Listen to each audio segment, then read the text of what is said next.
ഇന്ന് തന്നെ ഡൗൺലോഡ് ചെയ്യൂ. കാണൂ നിങ്ങളുടെ ഫേവറേറ്റ് ഷോസ്. കാര്യം നേടാൻ എന്ത് കുതന്ത്രം ഉപയോഗിക്കുന്ന ആളാ അവന്തിക. ഡിവോഴ്സ് നോട്ടീസ് കിട്ടിയെങ്കിൽ അതിന്റെ പ്രതികരണം ഉടനെ ഉണ്ടാവും. ഇതുവരെ റിയാക്ഷൻ ഒന്നും ഉണ്ടായിട്ടില്ല. എന്തായാലും നന്ദേട്ടനൊന്ന് സൂക്ഷിക്കുന്നത് നല്ലതാ. എന്തും ചെയ്യാൻ മടിക്കാത്ത സാധനം അത്. അവന്തിയെക്കുറിച്ചോ അവളുമൊത്തു കഴിഞ്ഞ പഴയ കാലത്തെക്കുറിച്ചോ അവളുടെ ശത്രുതയെക്കുറിച്ചോ ഒന്നും ഞാനിപ്പോൾ ആലോചിക്കുന്നില്ല.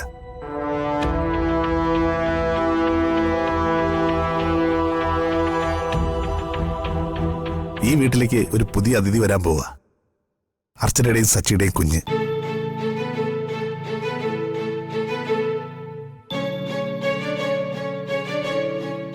നമ്മളെല്ലാവരും സന്തോഷത്തോടെ ആ കുഞ്ഞിനെ സ്വീകരിക്കണം. അതുമാത്രമാ ഇപ്പൊ എന്റെ മനസ്സിലെ ചിന്ത.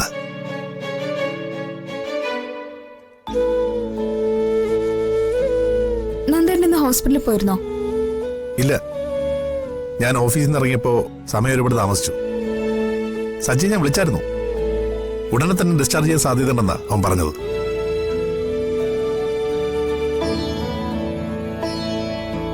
ഹോസ്പിറ്റലിൽ നിന്ന് ഡിസ്ചാർജ് ചെയ്യുമ്പോൾ അവരെ നേരെ ഇങ്ങോട്ട് തന്നെ കൊണ്ടുവരണം.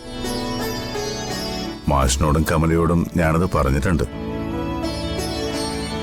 അതിന് അച്ഛനും അമ്മയും സമ്മതിക്കുമെന്ന് എനിക്ക് തോന്നുന്നില്ല.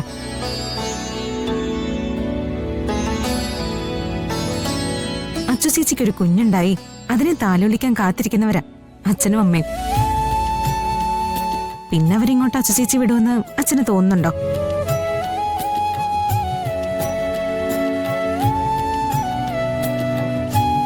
എനിക്ക് അർച്ചനയുടെ കാര്യത്തിൽ ഒരുപാട് തെറ്റുപറ്റിയിട്ടുണ്ട്.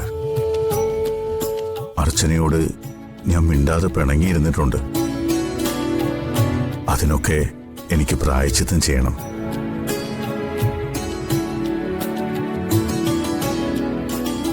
അതിനൊക്കെ ഇനിയും ധാരാളം സമയമുണ്ടല്ലോ അച്ഛാ.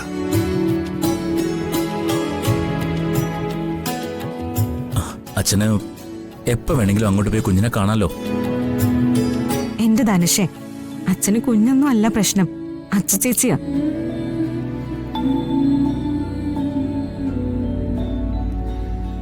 ചേച്ചിയോട് തെറ്റ് ചെയ്തു പോയല്ലോ എന്നുള്ള കുറ്റബോധം അച്ഛന്റെ മനസ്സിൽ ഇങ്ങനെ തിളച്ചു മറിഞ്ഞുകൊണ്ടിരിക്കുക.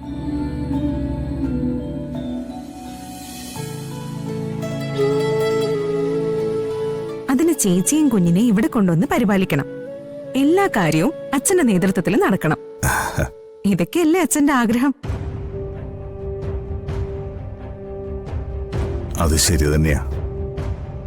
കണ്ണ് നിറഞ്ഞ് അവിടെ എന്റെ മുന്നിൽ നിന്ന് ഇറങ്ങിപ്പോയ രംഗം എനിക്കിതുവരെ മറക്കാൻ കഴിഞ്ഞിട്ടില്ല.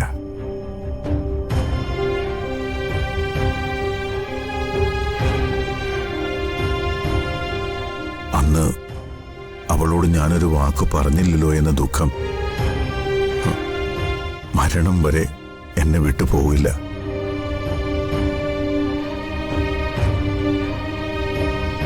നിങ്ങളെല്ലാവരും എനിക്കൊരുപോലെയാ. എങ്കിലും എത്രയും പെട്ടെന്ന് അർച്ചനയും കുഞ്ഞും തിരിച്ചു വന്നെങ്കിൽ മാത്രമേ എന്റെ മനസ്സിനൊരു സമാധാനം കിട്ടൂ.